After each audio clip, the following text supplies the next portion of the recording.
And now, it's time for another Dice Tower review with Tom Vasel.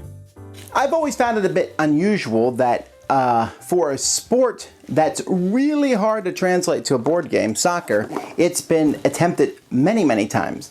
Now, I'm assuming that's because soccer, or football to the rest of the world, is so immensely popular. I mean, in any place that I've ever gone, in any country I've gone, it's been incredibly popular, and therefore that's why so many games are made. Here we have Soccer Tactics World. This is not the it hasn't just been printed, but this is a new reprint of the game, and I never did originally talk about it when it first came out, so here we go. Take a look.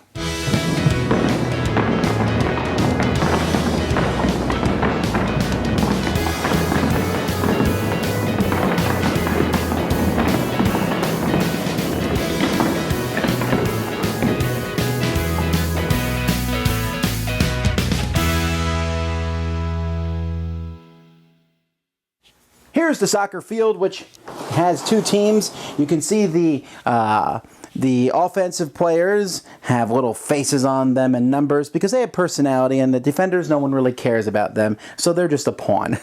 I don't know why they did that. Well, I mean, I do know why, because the defenders are not allowed to cross the line, although apparently they're allowed to tackle someone over there.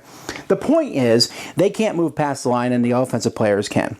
Now, there's a lot of different things included in this game. Look, a trophy. What does this mean? Well, nothing, but the winner gets to hold it.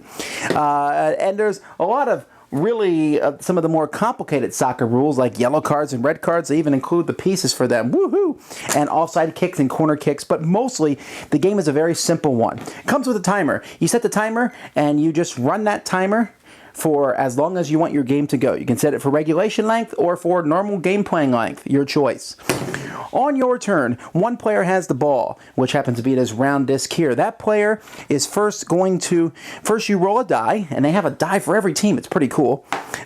You roll that die, and that's how far you can move one of your pawns in a straight line or diagonal line. You then will kick the ball, and hopefully kicking it to someone else on your team. If not, you still have to kick it, and then you can try to run someone else up to get it, but if you don't, then the defender can go for it. The defenders can also move into the same spot that you're in which case you both roll a die, and the higher roll has taken the ball from the other person, and out goes downfield. So you can see there's a lot of back and forth in this game. So basically, you move, kick the ball, defender moves. You move, kick the ball, defender moves. Eventually, there will be a changeover, then they move. How horrible. Now, when you get into the goal area and you want to take a shot and you can get past the goalie, then you will use a spinner that the board has, or you will use a die. Of course, I'll use a die because I don't really like spinners that much. And so you can roll the die and see if you score a goal, if there's a flag on the play, if you miss, and so on and so forth. There's even two spots on the board where you can make long-range shots. So that you can shoot from those spots. And that's basically it. That's not basically it, but that is basically it. By what I'm saying not basically it is, I mean they're adding there's offsides, and you can only have so many people in here, and stuff that people who don't play soccer wouldn't know, so you probably should read those. But there is a set of quick start rules, and you notice they're not very long, so you can just run off, play these, and keep score with these things here on the side. Very nice production values all around. Let's get to the opinion. Soccer Tactics is a light soccer game, and I really can't emphasize that enough. It's very, very light. Soccer is such a difficult sport to cover, really. I mean, because you're stuck with either having a heavy, over-the-top, overburdened game that just isn't fun, or you have to keep it fun and keep it light. Now, unfortunately, Soccer Tactics has a lot of competitors in this. Most recently, I believe Sakura was the most recent one, and I did like that one a little bit better than this one. However, this one does have some fantastic pieces. It does wooden pawns. You can get multiple colors and teams, and have red versus yellow versus blue versus green, and it isn't hard to understand. And there's a spinner if you like a spinner, a die if you like a die. Gameplay is pretty quick. It's pretty lucky.